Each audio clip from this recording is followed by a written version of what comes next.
Hey guys, तो कैसे हैं आप सब। आपका वेलकम है मूवीज एलाइज में। आज की वीडियो में हम डिस्कस करने वाले हैं डॉक्टर स्ट्रेंज का स्पेल स्पाइडरमैन नो वे होम की एंडिंग में। डॉक्टर स्ट्रेंज का वो वाला स्पेल काफी ज्यादा स्ट्रेंज था और काफी लोगों को समझ नहीं आया प्रॉपरली। इवन मार्वल के राइटर्स ने भी उसको प्रॉपरली थॉट आउट नहीं किया पूरी तरह। उन्होंने उस स्पेल को मोस्टली छोड़ दिया आगे आने वाली मूवीज के डायरेक्टर पर। करंटली जो सिचुएशन है एमसीयू में, उसके मुताबिक तो अभी भी पूरी यूनिवर्स ये बात जानती है कि पीटर पार्कर है स्पाइडरमैन सिवाय अर्थ के। थॉर, कैप्टन मार्वल और बाकी गार्डियंस अभी भी ये बात जानते हैं कि पीटर पार्कर ही है स्पाइडरमैन। ऐसा क्यों है, हम ये सब डिस्कस करने वाले हैं इस वीडियो में। वीडियो की डिटेल में जाने से पहले अगर आपने अभी तक मेरे चैनल को सब्सक्राइब नहीं किया और आप मार्वल के फैन है तो मेरे चैनल को जरूर सब्सक्राइब कर लें, क्योंकि हमेशा हम यहाँ पे मार्वल के बारे में ही बात करते हैं। डॉक्टर स्ट्रेंज पीटर पार्कर से कहते हैं स्पेल लगाने से पहले कि everyone will have no memory of you after the spell, it will be like you never existed. जिसका मतलब है कि अर्थ के सारे रिकॉर्ड में से, चाहे वो डिजिटल हो या फिर हार्ड कॉपी हो, हर जगह से बात मिट जाएगी कि पीटर पार्कर इवन एग्जिस्ट भी करता है। सारी फोटोज जो कि पीटर पार्कर ने ली थी एमजे के साथ, वो सब की सब मिट जाएंगी ऑटोमेटिकली। एमजे ने इवन डॉक्टर स्ट्रेंज के स्पेल के बाद ब्लैक डालिया नेकलेस अभी भी पहना हुआ था पीटर को भूलने के बाद भी, और नेट भी सेम उसी कॉफी शॉप में आया था एमजे से मिलने। तो यहाँ पर सबसे बड़ा क्वेश्चन उठता है कि सारे लोग कितना ज्यादा भूले हैं कि पीटर पार्कर ही है स्पाइडरमैन। क्या वो पीटर को कम्प्लीटली भूल चुके हैं या फिर उन्हें पीटर पार्कर अभी भी कुछ याद है? क्या डॉक्टर स्ट्रेंज के स्पेल के बाद पीटर का बर्थ सर्टिफिकेट और सोशल सिक्योरिटी कार्ड भी गायब हो चुके हैं या फिर वो अभी भी एग्जिस्ट करते हैं? अगर पीटर के पास उसका बर्थ सर्टिफिकेट और सोशल सिक्योरिटी कार्ड नहीं है तो उसने अपार्टमेंट किस तरह से रेंट किया था नो वे होम की एंडिंग में? तो मे भी ये बात सेफली हम एज्यूम कर सकते हैं कि डॉक्टर स्ट्रेंज ने सिर्फ मेमोरीज को वाइप किया और डिजिटल रिकॉर्ड्स को कम्प्लीटली वाइप नहीं किया पीटर के। और अभी भी करंटली एक एक्सेप्शन थी डॉक्टर स्ट्रेंज के स्पेल में, और वो था पीटर पार्कर खुद। वो टेक्निकली बिलोंग करता है इसी अर्थ में और वो भी ये बात जानता था कि पीटर पार्कर ही है स्पाइडरमैन। उसकी मेमोरीज उसके पास अभी भी हैं स्पाइडरमैन होने की। खैर गाइस, बात करते हैं अपने मेन टॉपिक के बारे में, और वो टॉपिक है कि क्या अर्थ के बाहर जो लोग हैं वो ये बात भूल चुके हैं कि पीटर पार्कर स्पाइडरमैन है या फिर। सबसे पहले गाइस, डॉक्टर स्ट्रेंज ने मूवी की स्टार्टिंग में ये बात स्पेसिफाई की थी जब पीटर पार्कर पहले गया था उनके पास कि everyone in the world will forget who is Spiderman, यानी कि इस दुनिया के सारे लोग ये बात भूल जाएंगे कि पीटर पार्कर ही है स्पाइडरमैन। ये था गाइस ओरिजिनल स्पेल और इसी की कंटिन्यूएशन की थी डॉक्टर स्ट्रेंज ने मूवी की एंडिंग में। तो पूरी यूनिवर्स टेक्निकली अभी तक ये बात नहीं भूली कि पीटर पार्कर ही है स्पाइडरमैन, और डॉक्टर स्ट्रेंज टेक्निकली इतना ज्यादा पावरफुल नहीं है कि वो पूरी यूनिवर्स को भुला पाए कि पीटर पार्कर स्पाइडरमैन है। थैनोस को इन्फिनिटी वॉर में 6 के 6 इन्फिनिटी स्टोन्स को कलेक्ट करना पड़ा था पूरी की पूरी यूनिवर्स पर कोई भी इम्पैक्ट डालने के लिए। अगर कोई रैंडम मैजिक स्पेल पूरी यूनिवर्स पर असर आसानी से डाल सकता तो थैनोस वो स्पेल सीख लेता। आई नो कि जो काम स्पेल ने किया था और जो काम स्टोन्स ने किया था वो दोनों डिफरेंट है, लेकिन यहाँ पे रीच की बात हो रही है कि 6 के 6 इन्फिनिटी स्टोन्स एक साथ रीच कर सकते हैं पूरी की पूरी यूनिवर्स को। और यूनिवर्स गाइस ऑनेस्टली बहुत ज्यादा बड़ी है। यूनिवर्स की जो लिमिट है वो है स्पीड ऑफ लाइट। हमारी जो करंट ऑब्जर्वेबल यूनिवर्स है वो है अराउंड 93 बिलियन लाइट ईयर्स अपने डायमीटर में, जो कि गाइस ऑनेस्टली बहुत बहुत बड़ा नंबर है। कॉन्टेक्स्ट के लिए ये 93 बिलियन लाइट ईयर्स हैं, किलोमीटर्स नहीं। एक लाइट ईयर होता है उतना डिस्टेंस जो कि लाइट ट्रेवल करती है एक पूरे साल में, और लाइट गाइस ट्रेवल कर सकती है एक सेकंड में पूरे 3 लाख किलोमीटर्स। लाइट एक सेकंड में जा सकती है अर्थ से लेके मून पर। फिर आप अंदाजा लगा सकते हैं कि लाइट एक साल में कितना ट्रेवल करती होगी, और उसके बाद आप अंदाजा लगा सकते हैं कि 93 बिलियन लाइट ईयर्स कितने ज्यादा होंगे। अगर डॉक्टर स्ट्रेंज का जो स्पेल है वो जाता है पूरी यूनिवर्स में स्पीड ऑफ लाइट से भी, तो उसको लग जाएंगे पूरे के पूरे 93 बिलियन साल। बेसिकली पॉइंट ये है कि ये नंबर्स और रेंज काफी बड़ी है, और डॉक्टर स्ट्रेंज का जो स्पेल है वो इतना ज्यादा पावरफुल नहीं है टेक्निकली। इसीलिए जो थैनोस का स्नैप है वो काफी टाइम बाद पहुंचा था टाइटन प्लेनेट पर भी। पहले जो अर्थ के लोग हैं वो लोग वाइप हुए थे और फिर हमें दिखाए गए थे टेक्निकली टाइटन वाले लोग। खैर गाइस, ये बात आई काफी ज्यादा कॉम्प्लेक्स है। पॉइंट ये था कि डॉक्टर स्ट्रेंज का जो स्पेल है वो साइमल्टेनियसली पूरी की पूरी यूनिवर्स पर अफेक्ट नहीं कर सकता। यूनिवर्स में ट्रेवल करने की एक लिमिट है और वो लिमिट है स्पीड ऑफ लाइट। तो doctor strange without any equipment पूरे 93 बिलियन लाइट ईयर्स तक अपना स्पेल नहीं पहुंचा सकते आसानी से। तो यहाँ पर हम लोग ये बात कंक्लूड कर सकते हैं आसानी से कि डॉक्टर स्ट्रेंज का जो स्पेल है वो सिर्फ अप्लाई हुआ था अर्थ पर। और करंटली अभी भी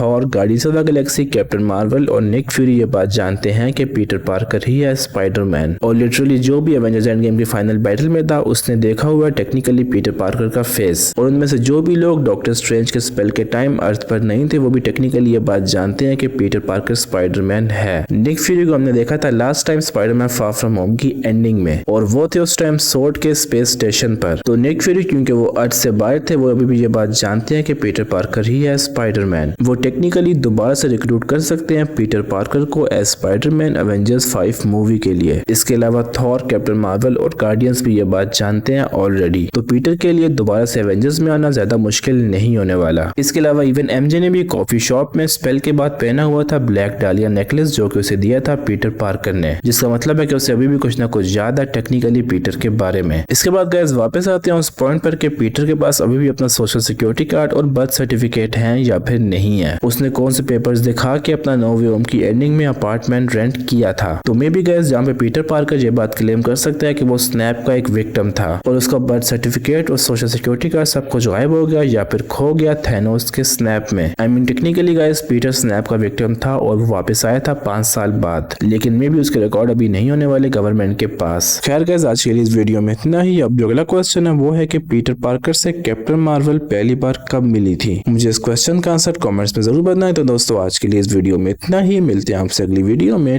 till then be happy and piece.